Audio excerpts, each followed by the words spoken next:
ಬಡ್ದಂಗ್ ಬರ್ಬೇಕ ಯಾಕೆ ಬರ್ಬೇಕಂತ ಹೇಳ್ತಾನ ನಾ ಏನೋ 2 ನಂಬರ್ ಮಾಡಿದ್ರು ಇರ್ಲಿ ಹೇಳತ್ ಯಾಕೆ ಅವ್ರು ಒಂದ್ ಜಾಗ ನಾನು ಜಾಗ ಸುಮ್ ಬಂದಿನಿ ನಾ ಇಟ್ಟು ನಿಯತ್ತಿದ್ರು ನನ್ನ 50 HP ಒಳಗೆ ನಾನು ಒಂದ್ ಬೇರೆ ಸಾಮಾನು ಇಲ್ಲ ನಾ ಒಂದರ ಶೆಡ್ ಹೊಡೆದ ಬಂದನಿ ಮತ್ತೆ 108 ಗಾಡಿ ಸಾಮಾನು ಹಾಕೊಂಡ್ ಬಂದ ಕೇಸಿಂದ ಶೆಡ್ ಹೊಡೆದಾರ ನನಗ ಮುಂದಿನ ಕಣ್ಣಕ್ ಅವ್ರ ಅಪ್ಪನ್ ಕುನಿ ಬಡದಂದ್ರ 50 ನನಗೈತೆ ಬಂಡಾರ ಐತೆ ನನ್ನ ಕಿಶದಾಗ ಬಂಡಾರ ಬಡ್ದ ಮತ್ತ ಅವ್ರು 1 ತುನಿ ಬಡ್ ಹುಟ್ಟಿದಾರ ಮತ್ತ 1 ತುನಿ ಬಡ್ ಹುಟ್ಟಿಲಿಕ್ಕೆ 12 ತುನಿ ಜೋಡ್ಸ್ಕೊಂಡ್ ಬರಾಮ ಇದು ಬಂಡಾರ ಐತೆ ಕೈಯಾಗ ಇವತ್ತೇನು ಬಂಡಾರ ಮುಟ್ಟಿ ಹೇಳ್ತನು ಮತ್ತೆ ಯಾವ ನನಗೆ ಲಿಂಬಿಕಾಯಿ ಅಂತ ಇನ್ನೋವರೆಗೂ ಲಿಂಬಿಕಾಯಿ ಮಾಡಿಸ್ಕೊಂಡ್ ಬಂದ ನಾನು ಗಾಡಿ ಕನ ಹೊಡೆದಿಲ್ಲ ಇದು ಬಂಡಾರ ಐತೆ ಮತ್ 4 ನೋಡಿ ಕನಕ್ ಬರಾಮ 1 ತುನಿ ಬಡ್ದ ಬರ್ಬೇಕ ಹೆಂಗ ಕಂಪನಿದಾಗ ಬಂದಿರ್ತಾವ ಹಂಗ ಬರ್ರಿ ನೀವು ಸೀಲ್ ಹರಿಲತ್ತಿರೋ ಸೀಲ್ ಹರಿದ ತಗೊಂಡ್ಬರ್ತಾನಿ ಮತ್ ಏನೀಗ ನೀವು 55 HP ಏನ್ ಸಾಮಾನು ಅಟ್ಟ ಹಾಕೊಂಡ್ ಬರ್ಬೇಕ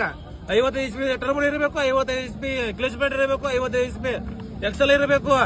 ಹಂಗ ಬರ್ಬೇಕಾರೆ ಅಪ್ಪ ಹುಟ್ಟಿದವ ಮತ್ತೆ ಶೆಡ್ ಹೊಡಿಯಕ್ಕಾಗಿಲ್ಲ